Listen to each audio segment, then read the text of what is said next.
Olá, todo mundo de qualquer lugar deste ou de outro mundo, muito prazer, sejam todos muito bem-vindos, porque neste vídeo eu vou falar sobre os monstros que habitavam o Brasil colônia. Bom, pelo menos na imaginação dos antigos exploradores, né? E eles eram criativos, viu? Seja por medo do desconhecido ou para simplesmente afastar possíveis xeretas, afinal eles não queriam dividir as riquezas encontradas por aqui. O fato é que eles deixaram alguns relatos bastante curiosos sobre os mistérios enfrentados no novo continente, provando que fake news não é nenhuma novidade neste mundo. É algo inusitado em nossa história, algo que nem se costuma falar muito, mas é bem interessante e até divertido. Então é por isso que para hoje é o que tem.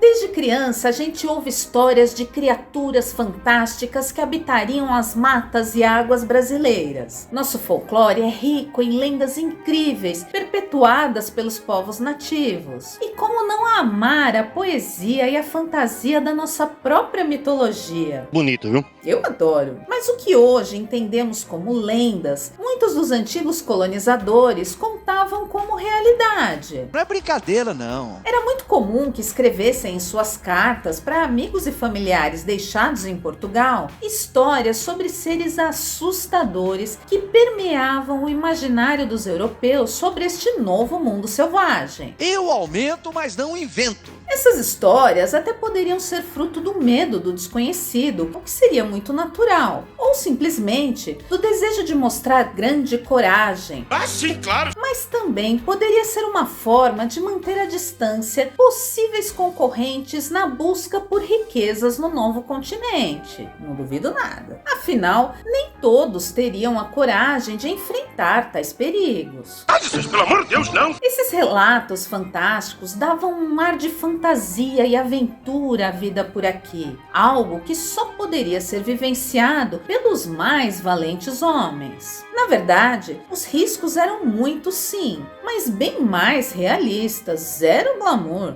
E vou provar pra vocês. Como as inconstâncias do clima muito diferente do europeu, a fúria dos oceanos, as longuíssimas distâncias, a falta total de higiene, as doenças e a violência extrema em uma terra sem lei. Sem tecnologia, sem informação e sem estrutura, muitas vezes essa era uma viagem só de ida. E eu vou te mostrar tudo isso aqui. Ok.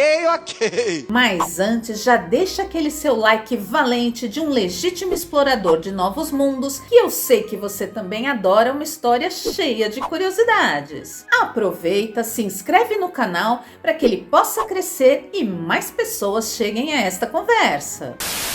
Durante o período colonial brasileiro, muitas cartas foram escritas pelos colonizadores para seus familiares e amigos em Portugal, relatando suas experiências na nova terra. Infelizmente, muitas dessas cartas continham mentiras e exageros com o objetivo de impressionar seus destinatários e até ganhar alguns favores. Uma versão old school das atuais fake news do Zap. Pois é, elas sempre existiram. Vai negar?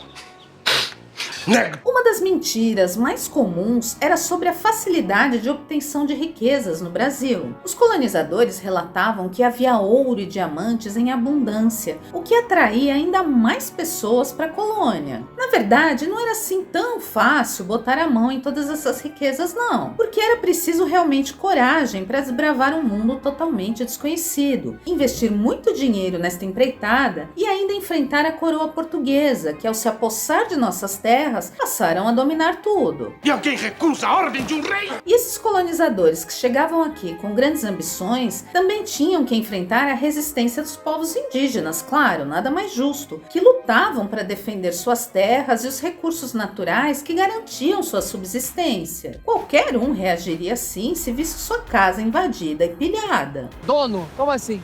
Assim, dono mesmo, quer dizer, pegar isso tudo pra gente mesmo. Que a gente vai escravizar vocês. Mas por que a gente vai aceitar isso aí? havia muitos conflitos. Se não for por bem, vai ter que ser por mal. Mas em suas cartas era comum que exagerassem sobre a hospitalidade dos povos indígenas, retratando-os como amigos e aliados, quando na verdade a relação entre colonizadores e povos nativos era marcada pela violência e a exploração. Tu vem com o papo de que vai desmatar, que vai, escravizar. Aí eu falo pra você, não! Aí tu quer partir pra de exterminar. Essas mentiras não apenas enganavam as pessoas em Portugal, mas ajudavam também a perpetuar o mito da colonização benevolente sob a bandeira da cristianização de povos selvagens, ocultando a verdadeira natureza da exploração que os povos nativos e escravizados enfrentavam diariamente. Mas essas fake news aí sobre exploração todo mundo conhece. O que talvez nem todos saibam é que durante a época em que o Brasil era uma colônia de Portugal, muitas histórias de monstros e criaturas estranhas se espalhavam pela região. Essas histórias eram repassadas por moradores locais, viajantes e exploradores que juravam realmente ter visto tais criaturas.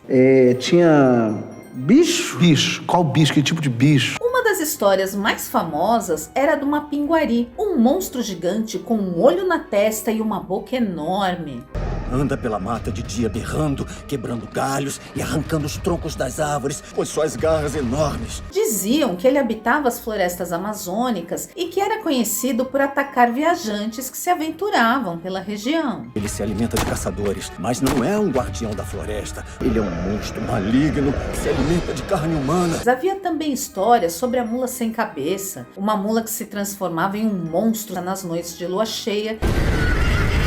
E o Curupira, um ser de cabelos vermelhos que protegia as florestas e punia quem as desrespeitava.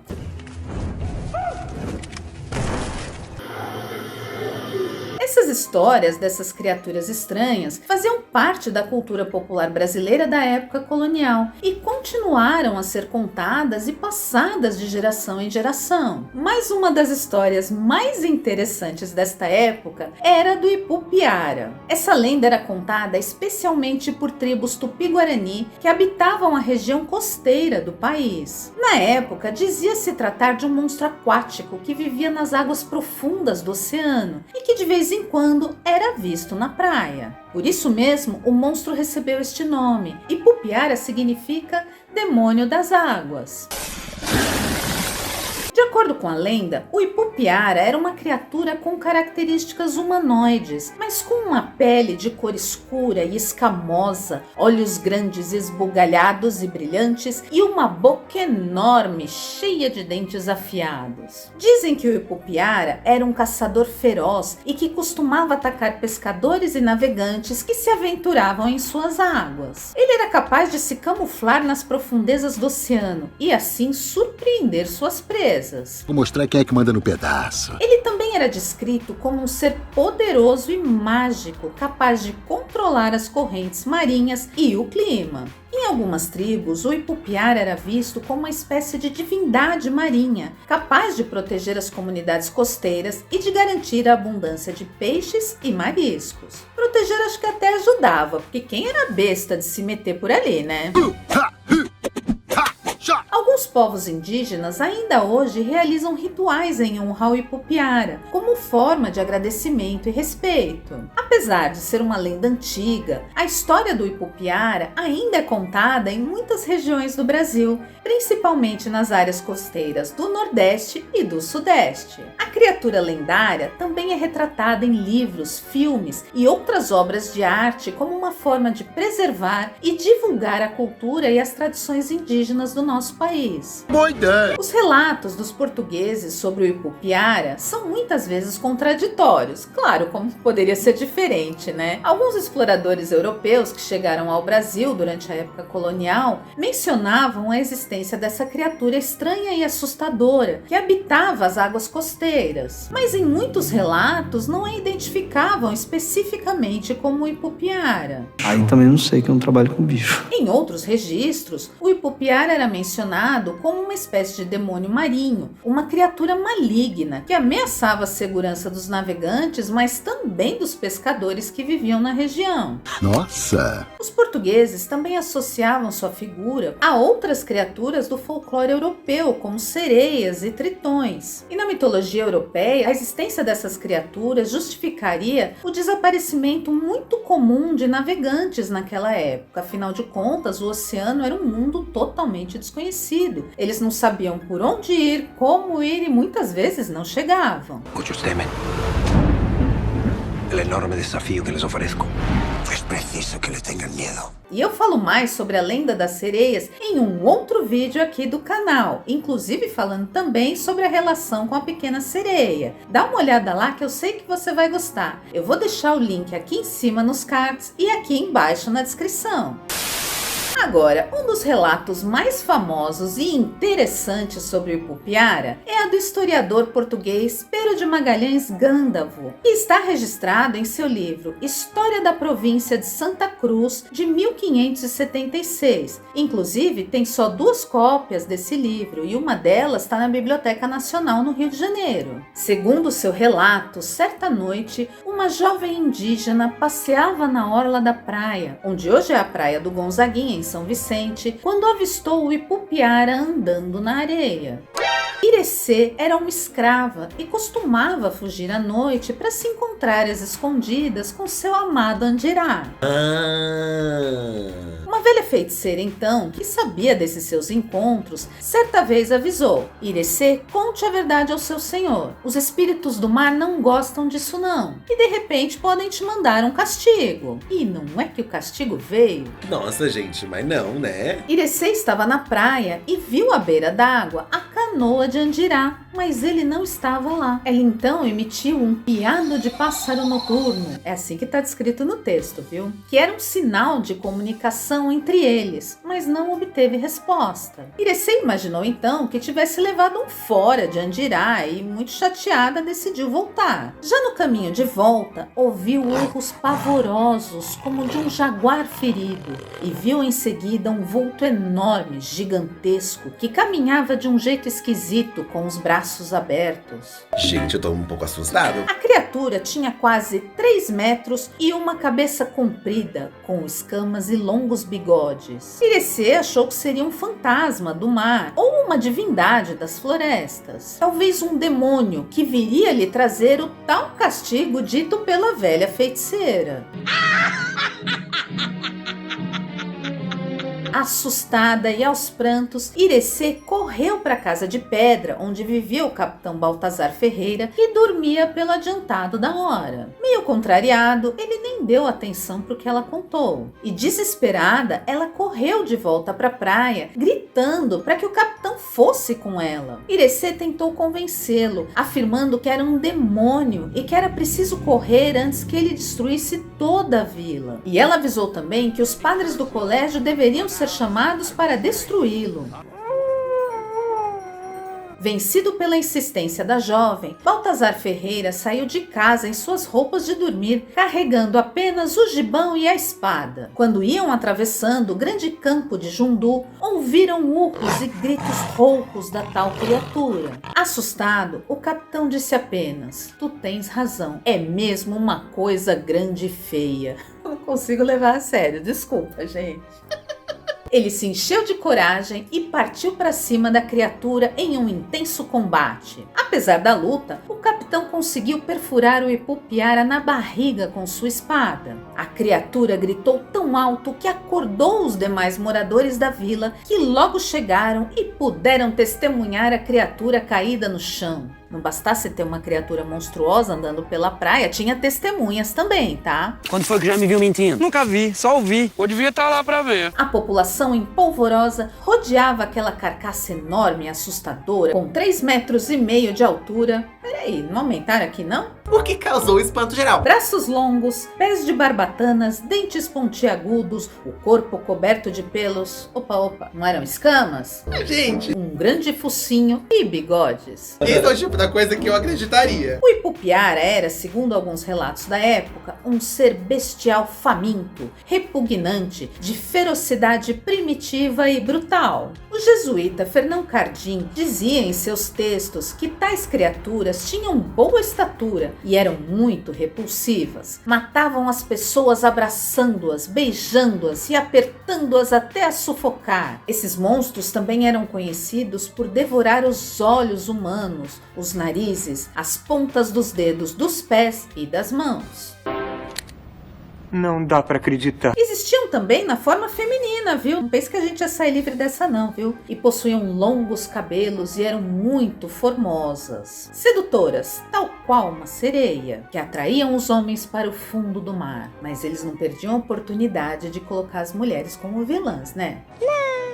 Mais tarde, essa história do Ipupiara se confundiu com a da boiuna, uma grande cobra das lendas amazônicas, uma sucuri negra gigantesca e voraz que também podia tomar forma de embarcação. No século XVIII, ela também passou a ser conhecida como Mãe d'Água, sendo representada como uma mulher, claro. No relato de Jean Delery, em sua obra Viagem à Terra do Brasil, ele conta algo semelhante, que ele teria ouvido diretamente dos indígenas tupinambás da Guanabara, no século XVI.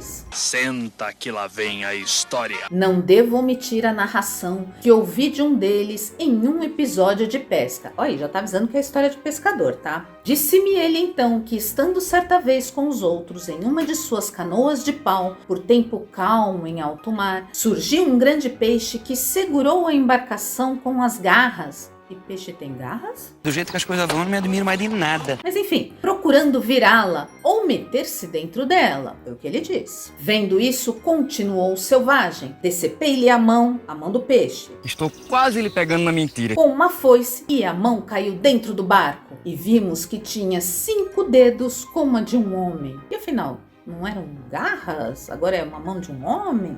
Esquisito isso aí. Enfim, é uma pataquada sem tamanho, coisa que não me incomoda. E ele continua contando. E o monstro, excitado pela dor, pôs a cabeça fora d'água, e a cabeça era de forma humana. Foi a partir destes relatos que a lenda do monstro marinho correu por todo o litoral e chegou até a Europa. E muitos que vinham aqui queriam mesmo conhecer o local onde o tal monstro costumava aparecer. Eram as noites do terror deles lá na época, né? Algo como um Halloween, uma noite das bruxas, sei lá, algo assim. Mas foi somente em 1999, há bem pouco tempo, que foi inaugurada uma escultura do Ipupiara no local onde ele teria aparecido, a Praça 22 de Janeiro, junto à Biquinha de Anchieta, na cidade de São Vicente, no litoral de São Paulo. A obra foi instalada em meio a um pequeno lago com algumas carpas e um parque ao redor. Era bem legal. Mas infelizmente a estátua pegou fogo em 2016 e existe até uma campanha Salvem o Ipupiara. Hoje especialistas acreditam que o Ipupiara nada mais era do que um leão marinho, um animal pouco conhecido na época porque raramente aparecia na região. Achei tão sem graça. No entanto, é importante lembrar que as descrições do Ipupiara pelos portugueses refletiam a falta de compreensão e respeito dos europeus pelas culturas e tradições indígenas no Brasil, bem como a tendência de exagerar e fantasiar as coisas que viam em suas explorações. E como fantasiavam. Era o famoso eu aumento, mas não invento. Aqui no caso inventar. Então, senhor, desculpa que eu escrevi a carta mais doidão mesmo. Sim. O pessoal até falou, manda essa carta não. Mal sabiam eles que ainda veríamos por aqui monstros de carne e osso, tão reais quanto qualquer um de nós, humanos. Estes sim, realmente assustadores, bem piores do que a assombração que corre atrás de desavisado em noite escura na praia. Não sei, só sei que é assim. E pra hoje é o que tem. Seja muito bem-vindo ao nosso canal, puxa uma cadeira e entra na conversa. Comenta aí se você já tinha ouvido falar nas antigas histórias de monstros assustadores que perambulavam pelo Brasil colônia. Você conhece alguma outra história de estranhas criaturas que assombravam nossos antepassados? Me conta aí que eu quero saber. Agora, aproveita, curte este vídeo porque eu sei que você gostou, se inscreve no canal e compartilhe. E não se esqueça de ativar o sininho aqui embaixo para receber as notificações e a gente poder se encontrar mais vezes por aqui. Meu nome é Ana Bernardinelli, eu tô indo, mas eu volto. Beijo, tchau!